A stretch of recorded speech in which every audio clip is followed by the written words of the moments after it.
Alright guys, TacticalRab back again today. Hope you're all doing well and enjoying your day so far. Welcome back to what has been an absolutely absurd Major 2. The top 4 teams have been confirmed, OpTic not among them. They're explaining exactly why they think their defeat to Florida Mutinies happened yesterday, and it's not just due to that crazy spawn in Game 1. Very much enjoyed your thoughts in the comment section below. Hit the like button if you enjoyed the video. Subscribe if you were new as always, I would greatly appreciate it. Really upset the channel. Thank you very much indeed for doing that. Voices may be slightly better today. Honestly, these major weekends usually take a toll on my health anyway, given the late nights, especially when I haven't been perfectly well, so I may take tonight off because it's going to be another 4 AM tonight on Championship Sunday. I may just do the recap video tomorrow morning, go to sleep at like 9 and get a load of sleep, and hopefully the voice recovers quicker that way, but you know, we'll get there eventually. Anyway, we've got to talk about firstly the LAG versus Seattle Surge series. That was a crazy one. Also got to talk about challenges. So much going on this event, honestly such an unpredictable one. This game as well, we had Seattle Surge versus Los Angeles Guerrillas, the battle of the substitutes effectively.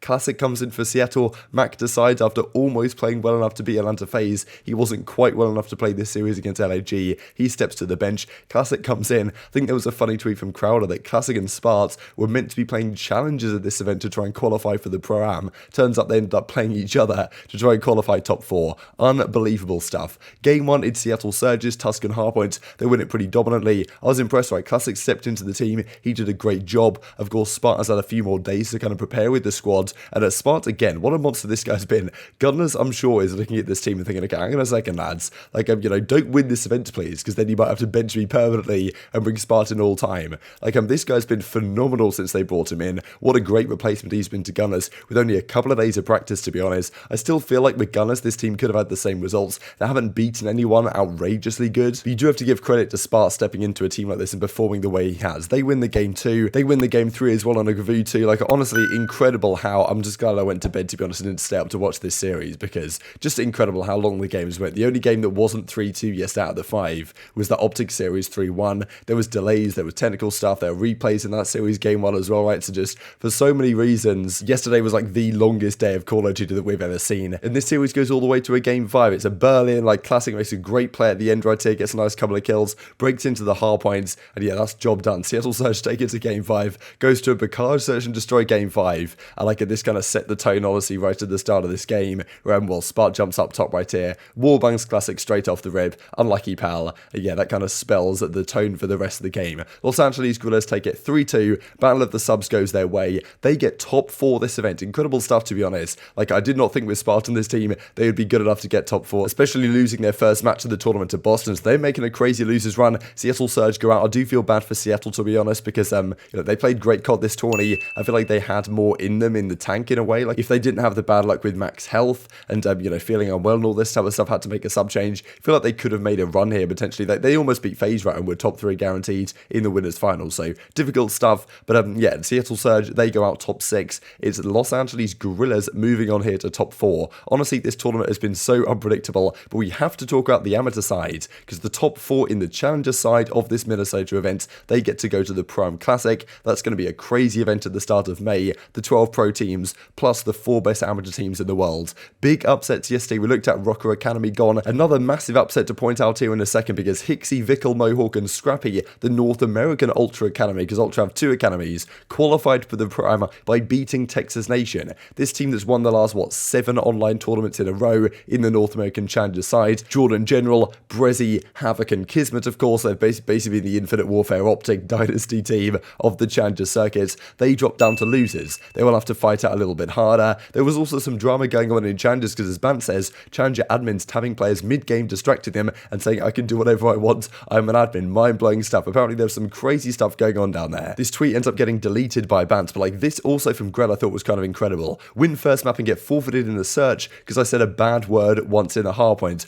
Lost 3-1 to Team War, placed top 12, what a joke. So, I mean, honestly, the word he said, is you can see it in a reply, not really something you should be saying right at the end of the day. We don't want to be saying this type of stuff. But let these guys finish top 12. But to me, that feels pretty incredible. I don't know what the rule book is on this type of stuff, but you say a word and like you just got basically just destroyed for saying it in a way that you might not want to say it. And the referee just says, okay, we're going to forfeit you a map for that. Like, no warning, no saying like, look, don't say that word, or if you say it again, I'm going to forfeit you or whatever. Just straight up forfeiting them a map, and yeah, forfeited for misconduct effectively. So, like, honestly, what's even going on right here? Classic finishes top 12 with his team, and then he gets to sub into a couple of hours later. So, Challengers was absolute chaos. And this as well was probably the biggest upset we've seen, frankly. Silly, Fire, Rambi, and Gunsy, a team that was formed just before the roster lock, when all the chaos went down with Spart leaving and all the rosters had to change around. And they beat Havoc, General Kisman, and Brezzy. Silly has not really been playing any COD for the last couple of months. He just comes back in here for this event, comes through, qualifies for the Pro-Am, and it's Texas Nation, the team that was so favoured to get through here into the top 4, qualify for the Pro-Am.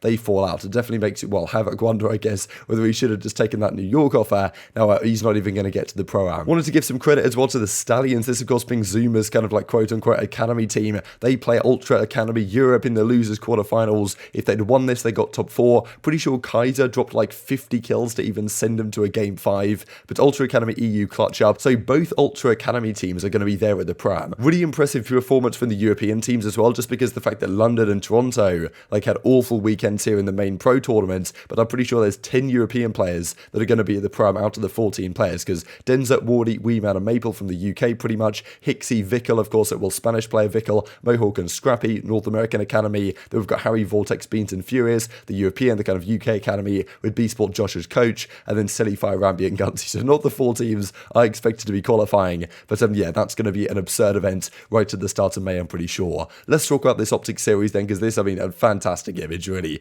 Illy right up at his monitor. Whenever I see the camera shot from this perspective, I can't believe it's actually real. I can't believe he actually sits this close to the monitor, but he does, and I guess it works for him. But didn't have the greatest weekend, all things considered. Obviously, they beat Los Angeles Thieves earlier in the day. They took down Kenny and co. Can't close, he says. GG's OpTic, we lost 2-3. This other was pretty good from Gersh as well. Now that's vengeance. Thanks for getting our traded OpTic Texas Fatman, ex-Batman. I'm sure he's been waiting to use this for quite some time. But yeah, they get the trade. They move on to the tourney. They play Florida Mutineers next though, and they lose that series 3-1 as we looked at last night. And as Rambo says, GG's to Florida. They showed up and played solid games. Tough week for us. We learned a lot about ourselves and where we are lacking in our process. We'll come back stronger for it, keep growing as we move forward. Now Scump says the following plays top 6 like at GG's Florida. That map 1 is annoying, right? Because of course we talked about that spawn that went down yesterday. This was it from kind of Slash's perspective right here. The fact that we've got the 4 players on the point, they break in, Scump makes a phenomenal play. At number 8 and the entire Florida team spawn behind them, hit the flank, get all the kills, job done. Clayster sitting here saying the classic forwarded at the same time flip. Gotta read that one. Scump also says just gotta read that one, I guess, lads.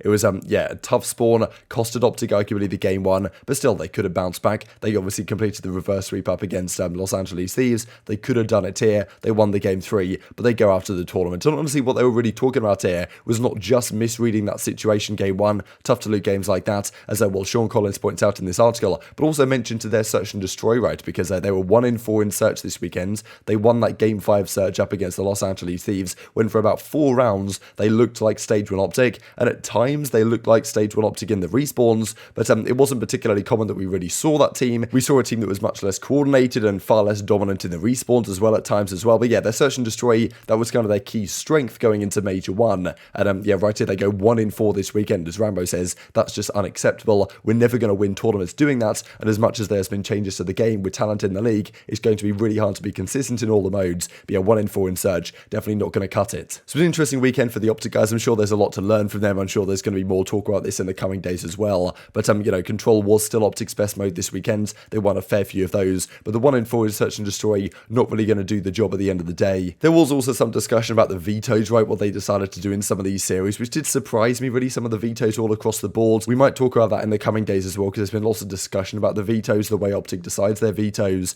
like how much involvement the coaches have, all these type of questions that, you know, maybe they didn't make the best decisions this weekend, but, you know, we'll see how it progresses going forwards. Illy wants to make it very clear they will be back stronger. They're not just going to go out like this. I'm pretty sure Dashi says as well, lost Supreme Mega Fluoride. Don't blame him. Difficult situation game 1. They almost make it work in the rest of the series. Doesn't happen though. Florida played fantastically well. They are guaranteed top 4. They'll play Los Angeles Guerrillas in the lower bracket later today. It's a crazy event, honestly. Did not predict this top 4. Like, I wonder when the last person's pick'ems were chalked in terms of like on the COD League pick'ems. Like, which day did everyone get it wrong going forwards? Probably day 2, right? And there's surely no way anyone predicted the pick'ems all the way up to this point. But as Shotzi says, we will come diffy next major trust. So they hope they can turn it around. They're confident in doing so. This also thought was quite an interesting statement here really from Enable, just because he's probably onto something, to be honest. This is not a shot at OpTic, even though indirectly it is a shot at OpTic, but this is where you've got to respect FaZe's greatness. Even when they're playing below standards, they still somehow make it to the finals. They're not guaranteed finals yet. They have to beat Boston or win the kind of the couple of games and lower if they lose to Boston, often, but still, it does tend to be true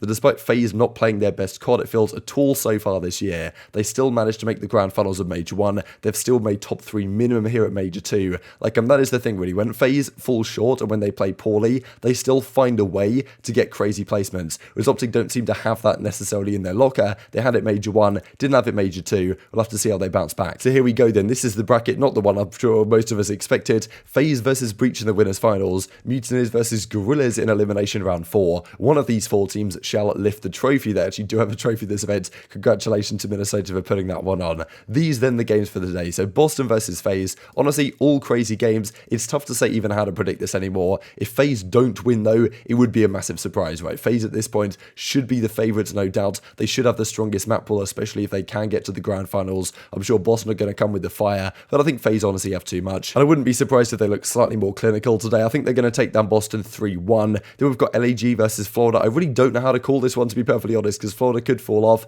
I kind of want to believe in the Florida hype train, but I'm actually going to go Los Angeles Guerrillas in a 3-2 here. Like, I don't know, I feel like we're going to have some more close series, but I'm all aboard the supporting Spart train at the moment, so I'm going to take LAG 3-2. Then they'll play Boston. I guess I'll take Boston again to make the grand finals against FaZe, but I really don't know. I think FaZe win the grand finals like 5-3 or something, but or maybe 5-2, but yeah, I don't even know how to call it anymore. The event has been so ridiculously unpredictable that who knows what's going to happen, but very much intrigued to your thoughts in the comment section below. Hope you guys enjoyed the video. If you did enjoy it, hit that like button, tell us YouTube gods, it's a good video, and I was like you should see it as well, and I've grown the competitive Call of Duty community. Thank you as always, take care, and I will see you next time. Nice!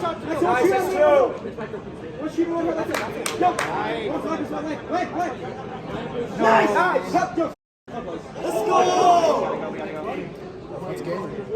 Let's go! Where's the passing guy? Where'd it go? Where'd it go? Let's go, baby! Let's go! See you later, boys! Have fun! Let's go, baby! Let's go! Woo! Oh my god! That looks nice! That looks real nice! Woo!